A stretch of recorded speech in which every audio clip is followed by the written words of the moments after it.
You know, the transition between the SmackDown vs. Raw games and the 2K games is pretty interesting when you think about it. For 6 years straight, each year we had a new SmackDown vs. Raw game between 2004 and 2010. Now, as a kid at the time, the SmackDown vs. Raw series was like one of the best things ever. The series kind of shifted once SmackDown vs. Raw 2008 hit, but people still love this series nonetheless. After SmackDown vs. Raw 2011, which was the last in the series, we go into what I like to call the number series, you know, WWE 12 and WWE 13. Now, those two games kind of took influence from SmackDown vs. Raw 2011, in terms of gameplay at least, and they revamped it into their own. They kept the realistic HUD design and fighting mechanics of SmackDown vs. Raw 2011, but they got rid of the environmental grapples, and once 13 hit, they also got rid of Road to WrestleMania. SmackDown vs. Raw was officially dead, but after the release of WWE 13, they decided to start the 2K series off with their very first entry,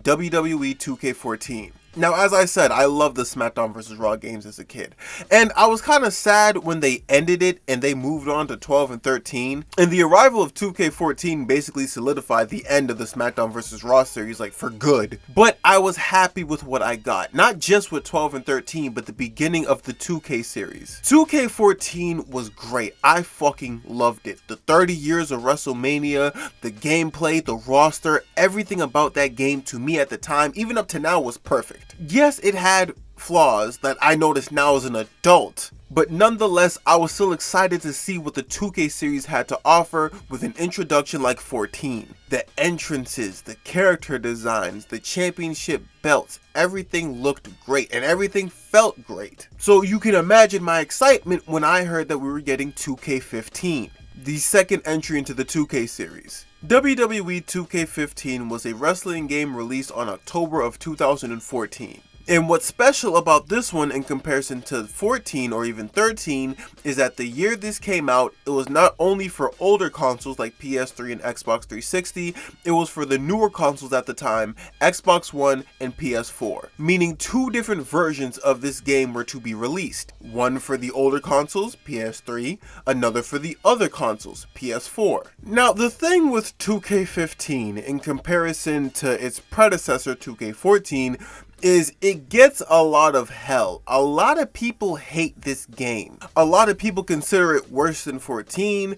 I've heard some people say it was the worst in the series. Granted, that was kind of before 2K20, but it's still in the conversation. People said it was a complete 180 from the predecessor. It was a glitchy, laggy mess. The gameplay looked nothing like 2K14 or the games before it. A lot of people hated this game. Heard people say it was the worst drop of the year. People were very disappointed. Now, my introduction, my personal introduction to this game was my cousin, because he got it before I did. And at the time, when I would go over to his crib, we'd play it on, you know, his PS3, and I liked it. I didn't see too much of an issue with it. It wasn't until much later where I started hearing the criticisms about that game. Granted, I wasn't as excited about it as I was with 2K14 after I played it, but it wasn't that big of a deal to me. What I didn't realize is that all the criticisms I heard about this game was from people who played the next generation version of it, the PlayStation 4 and Xbox One version. Now, remember when I said this was being released for both generations of consoles? Even though I knew there would be different generation versions, I didn't think it would be different games. It wasn't until I seen gameplay of it on Xbox One and PS4 that I realized the people who were talking shit about it were right. WWE 2K15 on the PS4 is completely different than 2K15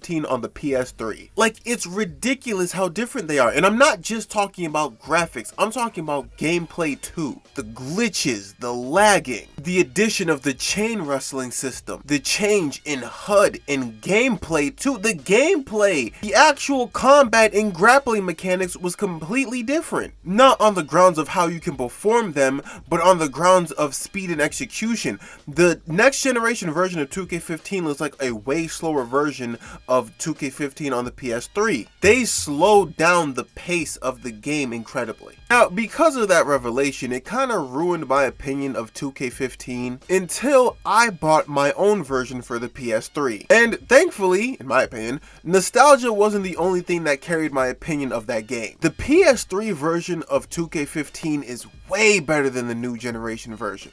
Granted, it still has its flaws, which I will later reveal to you in the video, but for now, I'm going to explain why the PS3 version of 2K15, Xbox 360 included, is not only the best version, but a proper sequel to 2K14. Now, the difference between 2K15 and 2K14 PS3 version is rather than doing what they did with 2K14, you know, like 30 years of WrestleMania, they decided to have their own version of a showcase mode. 13 had Attitude Era, 12 had Road to WrestleMania, 14 had 30 years, this one had Rivals. Now, the Rivals showcase of 2K15 focuses on two different rivalries, John Cena versus CM Punk in 2011, and Triple H versus Shawn Michaels in 2002. Now, I can say the exact same things about both rivalries, so we're going to do the DX one instead, right? We're going to do that one. For the DX rivalry, it goes like this. It retells the tale of the Shawn Michaels versus Triple H beef between 2002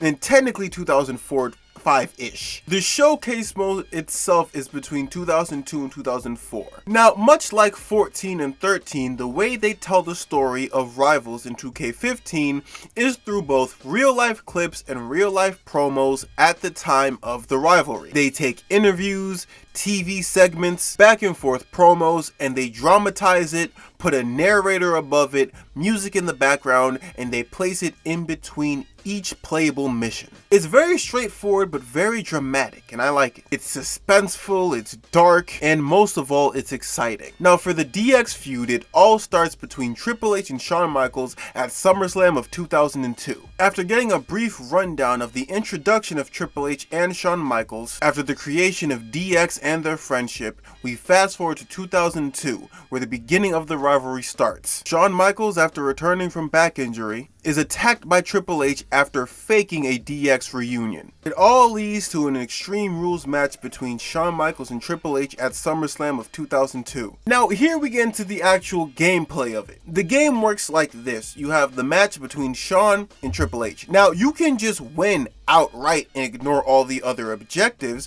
However, you won't get a bonus unless you complete those objectives. Those objectives are historical moments. They also provide extra cutscenes within the match if done correctly. Cutscenes ripped straight from the actual event that the game is reflecting. And it's all done within gameplay. It's not like they do the historical moment by you doing a move and then kind of like what they did with 2K23 or 24, they switch to the actual scene that happened at the time.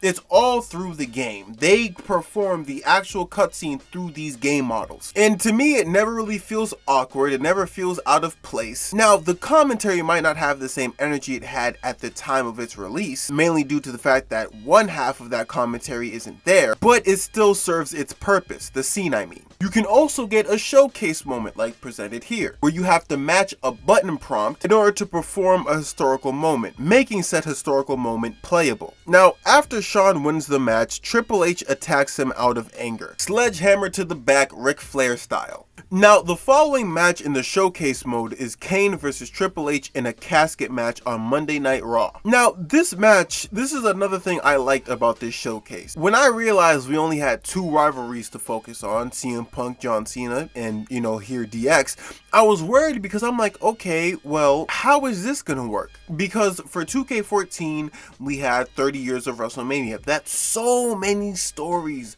told within a long period of time.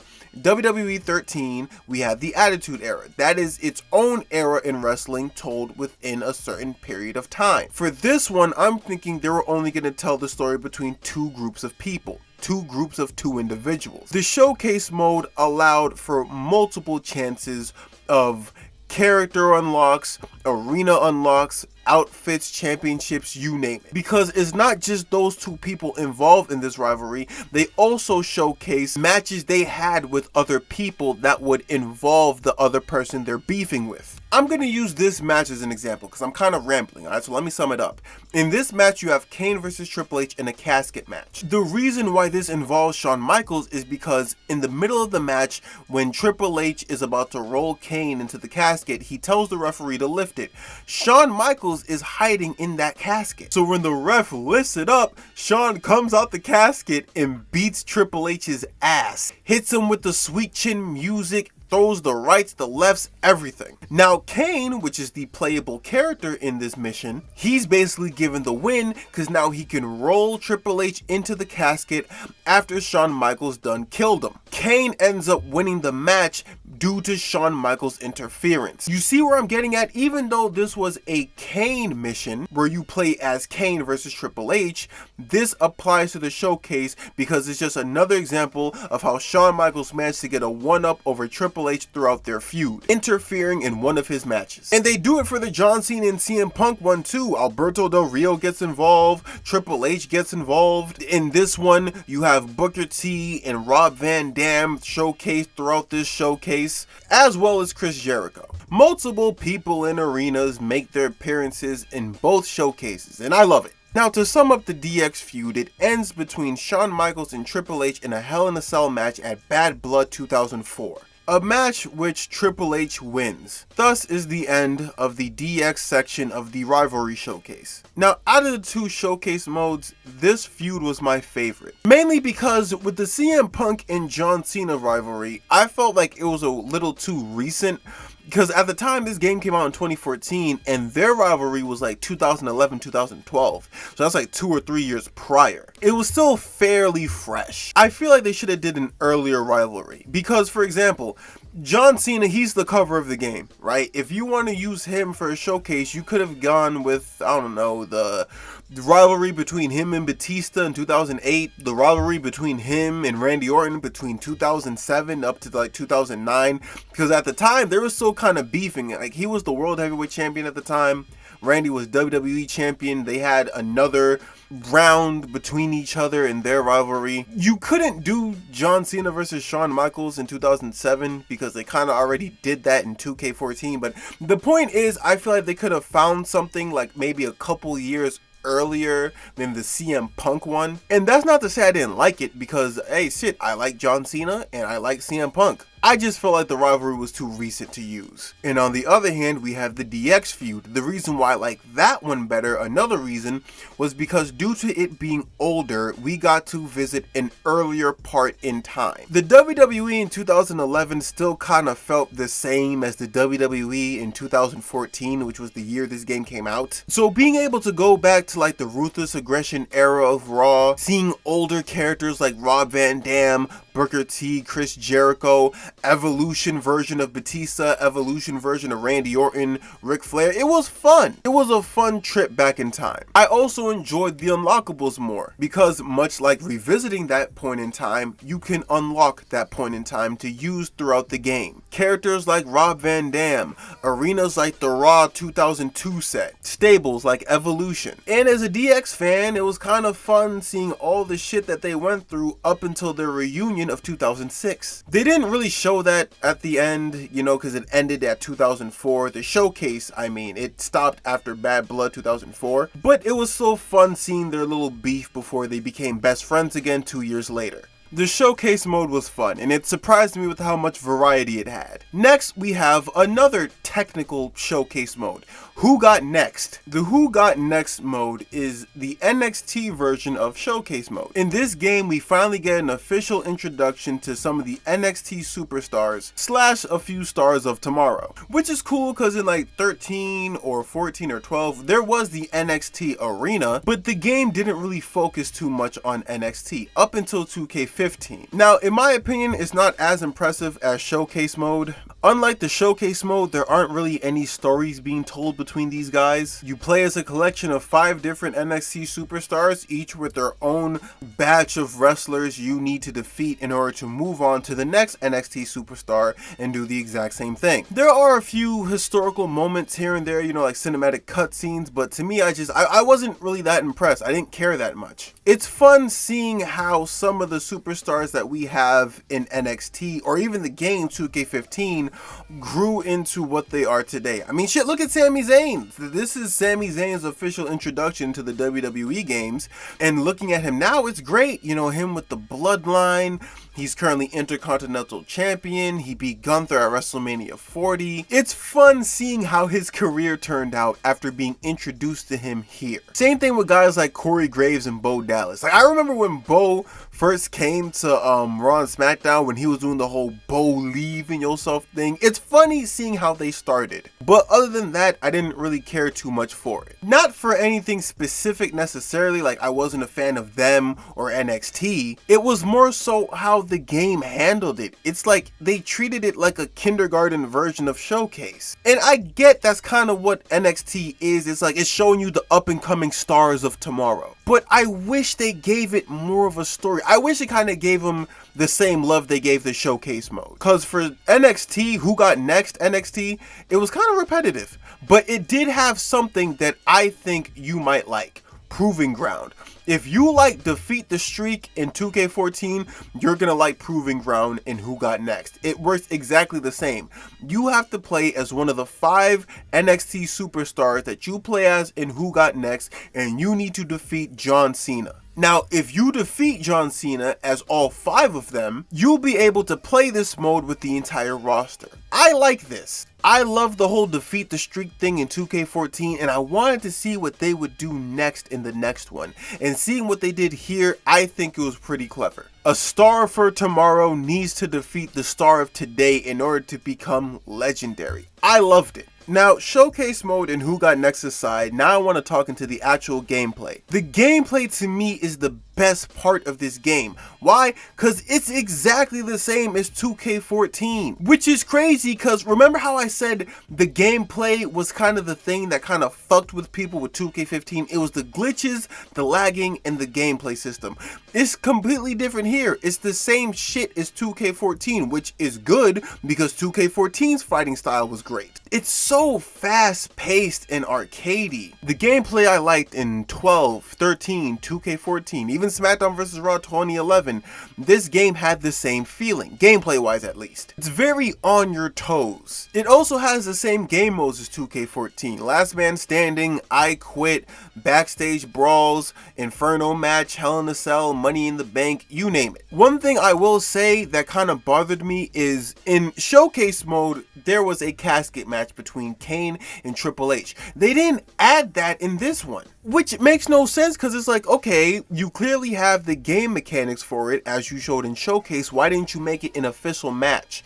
I think it's because mainly it's too similar to an Inferno match, but I mean, the I Quit match and the Last Man Standing match is kind of similar in ending with you having to match the bar with the red marker, but I don't know, that's just me. I wish they kept it in. Now, roster-wise, I still think 2K14 has this one beat by a long shot. That roster in 2K14 was great. It was divided between superstars of today and superstars of yesteryear, and a few of them were superstars of today, but like retro.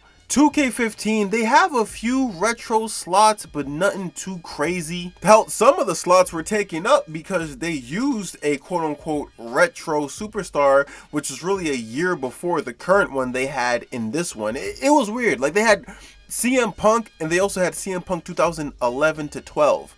That didn't make sense to me. I don't understand why those were 2 separate slots, but either way, the roster, it was fun. It just wasn't as good to me as 2K14's. But there were a number of fresh faces. You know, we have the Usos, the Wyatt family are being introduced into this one. Fandango, Big E Langston makes his debut, and a few NXT superstars. Now, I know Fandango, I think he was DLC in 2K14. I'm not saying, if you were a DLC character in the previous game, I'm not counting that as your debut. Your DLC. This was their official default debut into a roster, and I liked it. And speaking of rosters, man, listen, Remember how I told y'all with 2K24, I hope they do Undertaker versus Kane in 2004 so I can get the slow chemical entrance? Man, 2K15 has that. They have 2002 Kane. With 2002 Kane, we have the return of the slow chemical entrance. I swear to God, I've said this before, I feel like that's his best entrance music to date. I think after like 2008, they changed it to like either Burned or Man on Fire, and that became his official theme throughout the rest of his career. But Slow Chemical, like between 2002, which is, I think that's when it debuted, up until 2008, it was fucking perfect. I loved it. The song fit him perfectly. That small detail was like a selfish reason of mine to liking this game, but it's a reason nonetheless. Now, another addition to the roster was the return of Rob Van Dam. Yeah, Rob Van Dam returned to the WWE that year. It was amazing. I love playing as Rob Van Dam because he played so differently from like other superstars at the time, both in the SmackDown vs. Raw games and this one. Whether it's him doing a somersault, jumping from the top rope, the way he plays is so different and so much cooler than everyone else. They even have the the coast to coast, where he can jump from one top rope to the other side of the top rope on the opposite side of the ring, and he like kicks the opponent on the side of their ribs. It was so much fun being able to play as Rob Van Dam in the newer games at the time, and it was even better seeing him in the WWE in 2014. The roster was good, the gameplay was good, the entrances were good. This was a good game. It's just the new generation version of it kind of screwed it over. I will say though, this game does still have its flaws. I'm still going to put 2K14 over it in terms of gameplay, because even though it's damn near exactly the same, I noticed 2K15 still does have a few more glitches on it. The old PS3 version of it still has glitches on it in comparison to 2K14. Like, there have been times where, let's say I do a, back suplex to somebody in the corner of the ring, their arm will kind of like distort. Or let's say, and this happened this morning, where I had a TLC match and someone slammed me next to a table, not through a table, not even on the opposite end of it. Like, I was next to a table, someone slammed me on the ground, and the table just collapsed, and they replayed it as if I went through it. I think the most notable glitch is there are times where, let's say you're going to do a title match, right? The World Heavyweight Championship. The ring announcer might announce it as the ECW Championship, or if you have a match for the Intercontinental Championship, they'll announce it as the WWE Championship. There's issue. It's not frequent, but it's there. It's not uncommon. Like, this game had flaws. Don't get me twisted. It's just, when you compare it to the new gen version of it, it's night and day. If you ever get the chance, I would highly suggest giving this game a try. The PS3 version at least. Like, this game looked great. The graphics were good. The belts looked phenomenal. The movesets were fun. The gameplay was fun. I like this game. I wish there was a little more they could have did with the roster in comparison to like 13 and 14, but I still had fun playing it. And I think you might too. And that's it, man. That's all I got for this episode of Reggie TV. I appreciate y'all for watching.